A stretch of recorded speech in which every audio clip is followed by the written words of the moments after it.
আমিও হিন্দু ধর্মের পণ্ডিত, আমিও সংস্কৃত ভাষার উপরে ডক্টরেট করেছি, ডিগ্রি নিয়েছি। আমি ডক্টরেট নিতে গিয়া বুঝলাম, বুঝতে শিখলাম, জানলাম, বুঝতে শিখলাম। বাবার কাছে বলতেছি, বাবা দেখছো নি মুসলমান কত বড় বোকা। বলে কেন? আমি বললাম, বাবা আমরা কত ভাগ্যবান, আমরা ভগবানকে দেখে দেখে তার কদমে সিজদা দেই। আর মুসলমান কত বড় মূর্খ বোকা, এরা আল্লাহকে দেখে না কিন্তু আল্লাহরে নাকি সিজদা দেয়। বাবা কয় ঠিকই বলছি, এই না হলে তুমি আমার উত্তর শুনি, তুমি আমার বংশের প্রদীপ জ্বালাবে, তোমাকেই তো আমি এজন্য পণ্ডিত বানিয়েছি। হ্যাঁ বললাম, বাবা এটা ভাবতাম, এটা ভাবতাম, কিন্তু এখন বাস্তবে দেখি না না, মুসলমান বোকা নয়, মূর্খ নয়। মূর্খ হলাম আমরা যারা না বুঝে, না শুনে, না দেখে, না জেনে আমরা মূর্তির কদমে সিজদা করছি। বাবা কয় কি বলতে চাও খোকা? বললাম, বাবা আমি পণ্ডিত হতে গিয়ে, গবেষণা করতে গিয়ে দেখলাম দুনিয়ার জমিনে সত্যি যদি কোনো ধর্ম থেকে থাকে সেটার নাম ইসলাম। বাবা বলে কি বলতে চাও? তাই বললাম, বাবা কিছু বলতে চাই না, জানতে চাই। আপনি মুরব্বী, আপনার কাছে কি বলবো, আপনি আমাকে বলেন, আমি জানতে চাই। বাবা কই কি জানতে চাও খোকা বলো? বললাম, বাবা আপনি তো আমাকে পণ্ডিত বানাইছেন, কেন পণ্ডিত বানাইলেন? আমাকে পণ্ডিত না বানাইলে কি হতো না? বলে খোকা রে, তুই আমার বংশের ছোট ছেলে, তুই আমার বংশের প্রদীপ। ও খোকা, তোরে পণ্ডিত বানাইছি, আমি তো চিরকাল দুনিয়ার জমিনে থাকবো না। এই দুনিয়ার জমিন থেকে আমাকে একদিন বিদায় হতে হবে।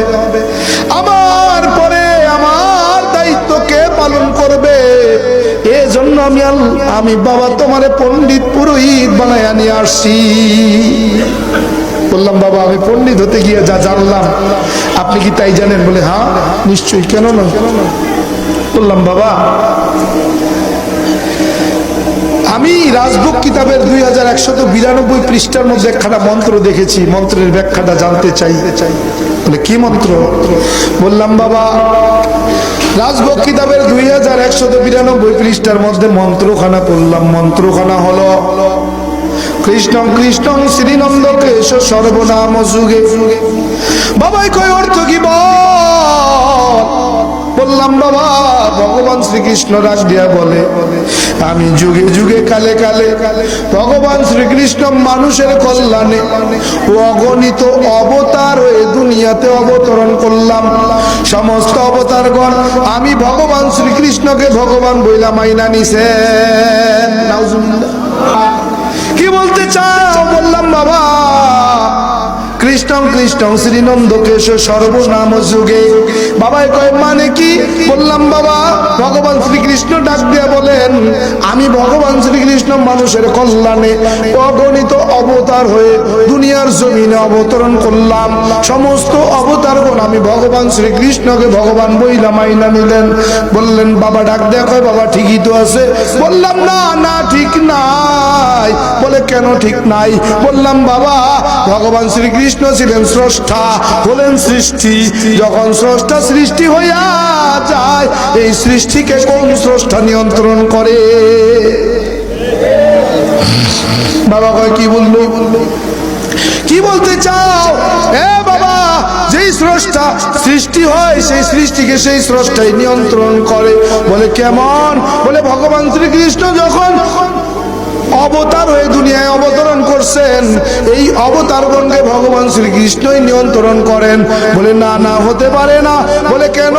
বলে স্রষ্টা সৃষ্টি হলে তার ক্ষমতা থাকে না। বলে তাইলে কি বলতে চাও? বললাম, বাবা স্রষ্টা যখন ভগবান শ্রীকৃষ্ণ যখন মানুষের কল্যাণে পূর্ব আকাশে সূর্য হয়ে ঝুলে গেছেন, এই সূর্য নামক দেবতাকে কোন কোন স্রষ্টা নিয়ন্ত্রণ করেন? বাবা কয় কেন শ্রীকৃষ্ণ? বলি না, হতে পারে না। বলে কেন? বলে স্রষ্টা সৃষ্টি হলে তার ক্ষমতা থাকে না। বলে কি বলতে চাও? আমি বললাম বাবা, ভগবান শ্রীকৃষ্ণ যখন সৃষ্টি হয়ে গেলেন, এই সৃষ্টিকে যিনি, সূর্য দেবতাকে যিনি নিয়ন্ত্রণ করেছেন, এই সূর্যকে যিনি পূর্ব দিকে উঠাইয়া পশ্চিম দিকে ডুবান, তিনি আর কেউ নয়, তিনি হলেন মুসলমানের আল্লাহ।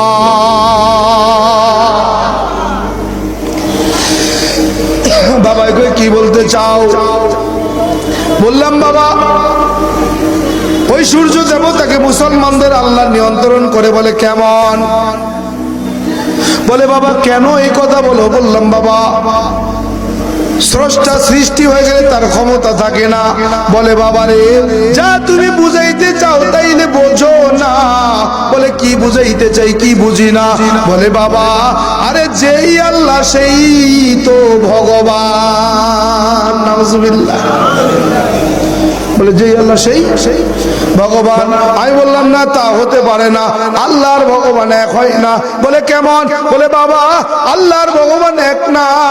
বলে কেন? বললাম বাবা, ভগবান জায়গা কাল পাত্র ভেবে হয় তার পরিবর্তন। আল্লাহ এমন এক সত্তা, জায়গা কাল পাত্র ভেবে নাই তার কোনো পরিবর্তন। বলে কেমন?